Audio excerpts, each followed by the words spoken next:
Știri de mare urgență, Viorica Bulbundeș vrea să spună ceva.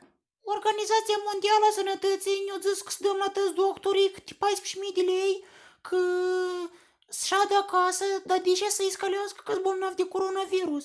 Ăsta e tare bun business pentru Moldova.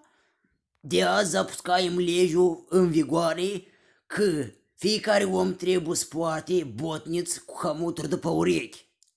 Așa că care nu poartă 77.000 de lei amendă.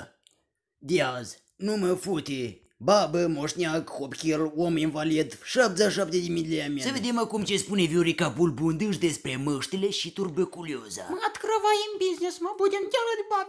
Chestia mă să ой, purtați mască nahoi. Eu ne întreb, să hrădesc copiii, purtați mască, cât mai mulți purtați mască, cu atâția mai mulți bolnavi de coronavirus și de tuberculoză. Așa că nu vă uitați și zici și altul că nu, că îți faci tuberculoză. Pahoi, uite-le cu ei, măi. Главное, cât mai mulți bolnavi de coronavirus. Și încă ceva, mi-am domn, ești șterge închis, dar mă-ți vidosile cu mine. Unul ți l-a șters, să-l șterg și pe ei, stai să vezi. Între timp, veste importantă pentru doctorii din Republica Moldova.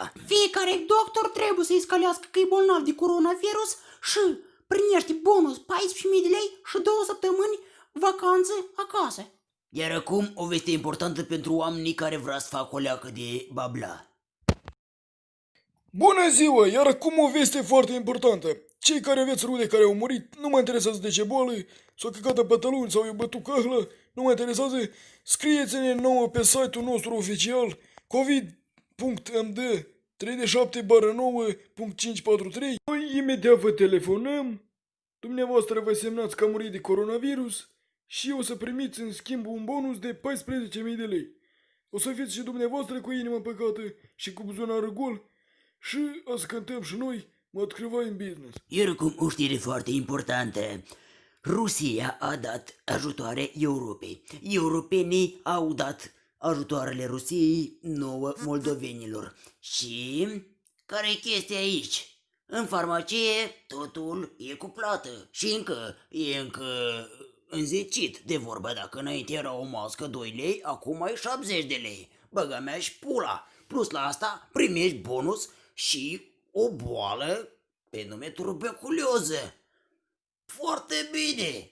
Cu voi a fost mem-dom, așa că, Viorica Bulbundeș, dacă vezi videoul ăsta, te rog frumos, lasă-l pe domnul șterge că-ți fut niohul.